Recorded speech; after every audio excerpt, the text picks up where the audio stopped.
So I'm lucky to be joined here by Nathan Buckley, who's the CEO of Task Labour, and to talk everything labour hire. So welcome, Bucks. Thanks, mate. Nice to be here. Thank you. So for those watching, let's start with what is labour hire, and typically, like, what problems are you solving in business?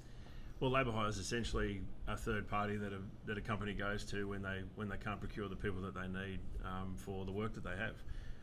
But more specifically, it can fit into the highs and lows of seasons, or high sale periods and low sale periods. So it just gives a company the ability to flex.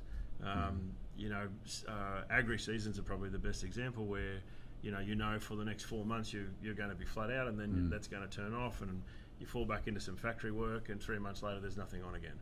So managing full-time staff through those periods is obviously too expensive, and a business needs to be able to flex. Yeah, so that's pretty much what labour hire does. So in terms of the supply and demand for businesses, that really can be helpful in terms of smoothing that out and allowing them to obviously get their production in, not having to worry about the direct hire and all the recruitment and the whole process and onboarding and so forth themselves. What are some of the other benefits that people might not immediately think of? So there's people who think about injury management, the ability to even culturally, like if you can meet the labour demands of the business, it means other workers, for example, aren't getting pushed as hard as they need to. And so what are some of the other benefits that you see? Well, I mean, the first and most important thing is definitely being able to flex.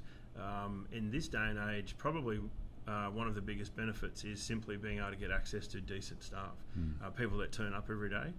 We have about a 98.5% attendance rate, or we average sort of 1.8% absenteeism. And if you're in Australia right now fighting this market, this unemployment market, you're really you're battling with a lot of other large capital users. Especially if you're talking about the likes of factories and manufacturing and whatnot. So getting hold of decent people is not easy. They're just not available anymore. The difference with what we do with a lot of other workforce providers or labour hire companies is we own our pipeline. So we have offices set up in Taiwan, a few offices in Taiwan, in Chile, Peru, Vietnam, Indonesia, and we procure people that suit the type of work that you have straight away. So the person that arrives is here to work, to earn money, put that money in the bank, send it home to their families, etc., and get in front in life. What comes with that, when you mention injuries, etc., is really like a socio-economically motivated worker. So that person wants to be at work every day. They tend to avoid injury a hell of a lot more than the average person that we employ out of this unemployment market at the moment. Ultimately, you just get a better product. You get a better worker. Yeah, that's a really interesting point where if you own the whole pipeline and you're sourcing not just within Australia, all of a sudden the available talent isn't just what's available in Australia. Yeah, correct. So no longer, I guess, particularly if you're a regional place as well, in particular where they're usually trying to draw with what's in that town or that area or close by, where through the labour hire and your other channels, that all of a sudden the quality of worker and their motivation to work will be a lot better than what they could actually find, geographically around them. Very much so. And geography is one of the main reasons why people use us. So you might have either a very difficult geography or a very poor rental market, or the type of jobs that you do in your factory are not ones that most people want to be doing. Where in this, the people that we find, they want to be there, they'll do the job. And they don't need a house with a family, like 4 bedrooms and a pool. They'll live with if they're Indonesian, they'll find some other Indonesians and they'll live with them. So they just have this ability to assimilate and get into a community very quickly, do the job, earn the money, and depending on the visa, move on. So from a regional perspective, it's in a lot of regional towns these days, kids aren't growing up wanting to go and work in the abattoir or aggregating mangoes up the road or whatever. They want to be, they're visual artists and they're going to university, and they don't want to, they basically move out of those regional areas. So, they might do jobs when they're finishing school, but after that pool of resources is just not available anymore. And without some of these foreign workers, a lot of these larger human capital users wouldn't exist. The plants just can't exist without that extra input. Yeah, it reminds me, in the mid-2000s, I went to China a few times to screen some workers there. And look, there's this one story, the person that really stuck out, where I was screening like maybe 100 people a day to find the best to help bring them over. And this one guy had cut his brachial artery, and it was sort of squirting out with blood, and yet he just wrapped it up and didn't tell anyone and came to the back of the queue, because it meant so much to get to Australia, so much to work. Like, it really, what a job sometimes is, to someone here, someone coming from overseas. Often it's, it's really a game changer in life, changing, and the work ethic, is completely different. And that story always sticks in my mind about the perception of what a job could mean to someone here versus the perception of what a job means to someone who may be coming here as well. Yeah, I think we lose focus on that a little bit as Australians these days, on how lucky we are and what a good job can consist of. Yeah, but that's really true. Highly motivated, and often to a fault. Yeah, we, for an example, we have never had one common law claim. Yeah, and wow. We've lost track now, but I think I've employed probably over 35,000 417 visa holders over the last 15 years, and not once have we had a common law claim. We manage that network very carefully, and we're not just procuring arms and legs. We're actively finding people that suit the job, who are motivated to come and earn the money and do the right thing. So you get to cull that. You get to cull that bad element out, I guess. Yeah, but there's a huge difference. Yeah. So what are some of the things that you do really well that makes it easy for the business that you're partnering with to supply the labour, to ensure that when that worker rocks up, that they are culturally aligned, they're well trained, they're well onboarded? Because I guess you could just get anyone and throw them in there, and then that doesn't work quite so well. How do you make it a seamless transition and like an extension of their business? I think that's what really, with Task at least, that's what separates us now, is we have such a relationship with our workforce. We have a 4.9 star Google rating.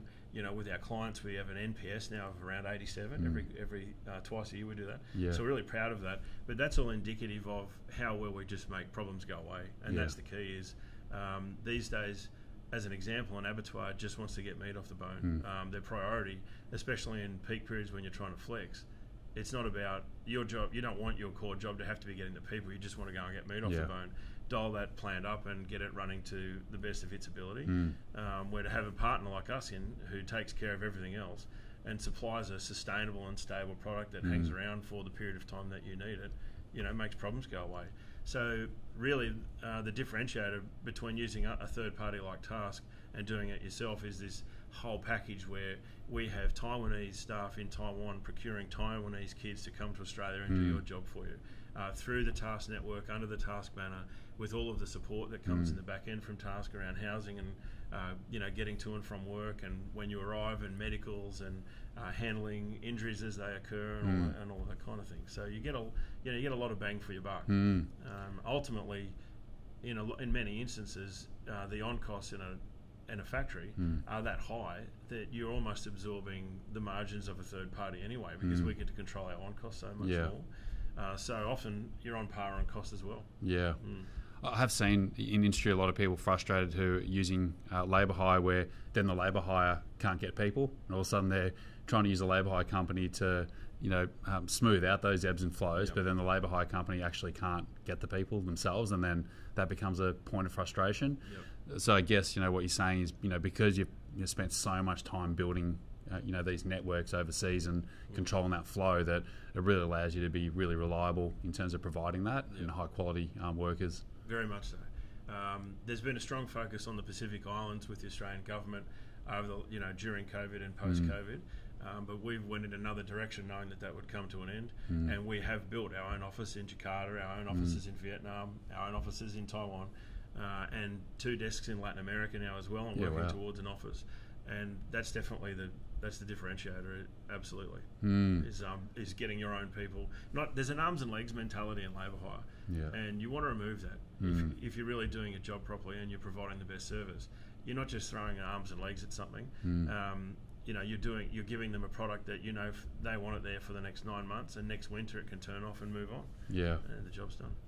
What are you seeing in industry with labour hire? I guess in terms of labour more generally, in terms of we see the unemployment rate advertised, but in terms of actual people who are willing to participate in the into the workforce and often fill a lot of these roles, like you're at the coalface, compared to what people are seeing on television with the statistics and so forth, and then if you go into regional town or manufacturing plants and so forth, like how hard is it for them to actually get capable people? Like, what are you seeing at the moment in the market?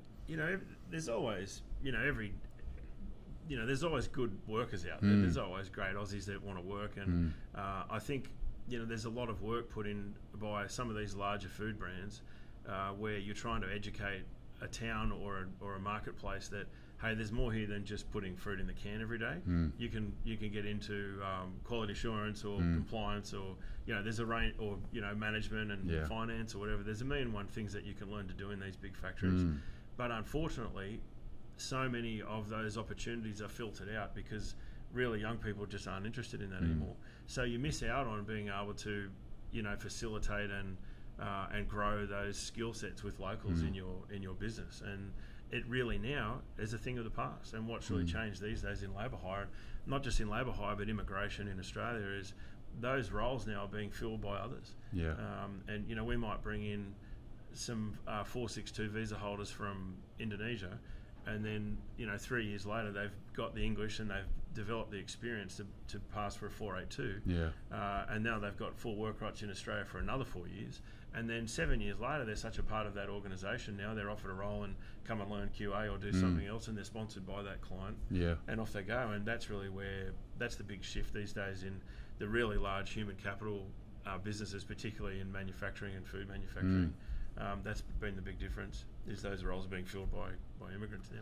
What do you say to the person who maybe not at the coalface, who has this perception that obviously bringing people in is taking jobs from people in Australia, and also acknowledging that we need people to produce things, right? And GDP, and actually people rely on these companies to produce things that further down the supply chain, eat and so forth. So in terms of policy setting in Australia, like, what do you see in the labour market, and what do you say to those people who have these fears around bring people in is taking jobs away, essentially, that concept?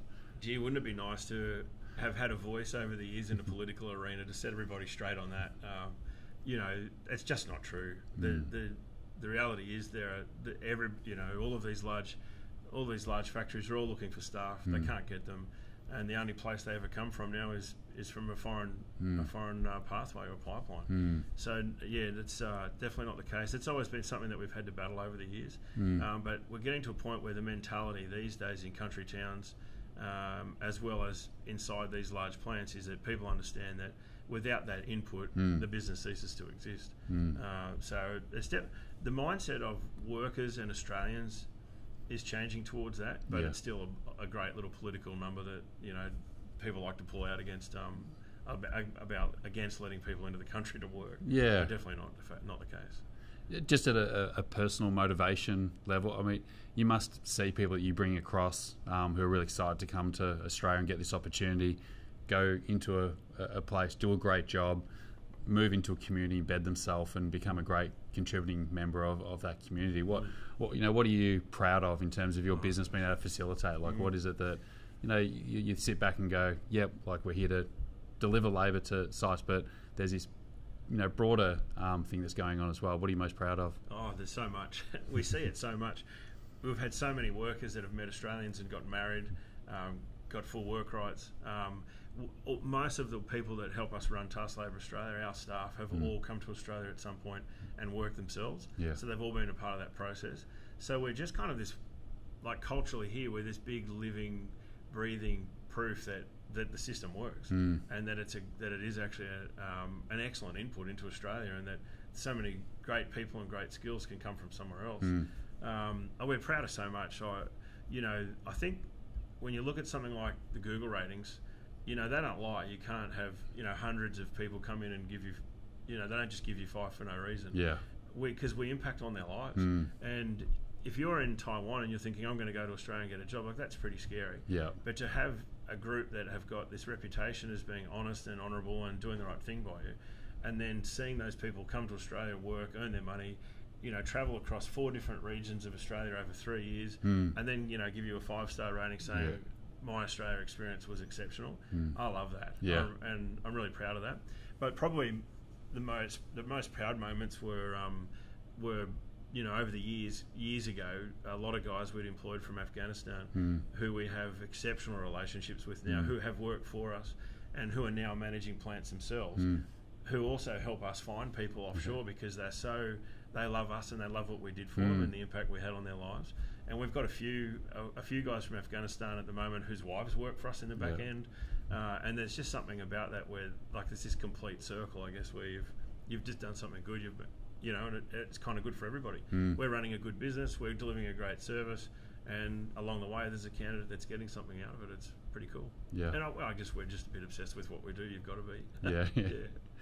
Well, I think that's a great place to end. Mate, thanks for chatting to us about labour hire and the different benefits there are, and it's pretty interesting. How you've developed those pipelines, and also it's good to see the pride that you've got it with the broader impact that you're having too. Yeah, we love what we do. Yeah, and you've got to, I think, to get it right. So no, thanks, mate. It's awesome. been nice to chat. Thank you. Cheers.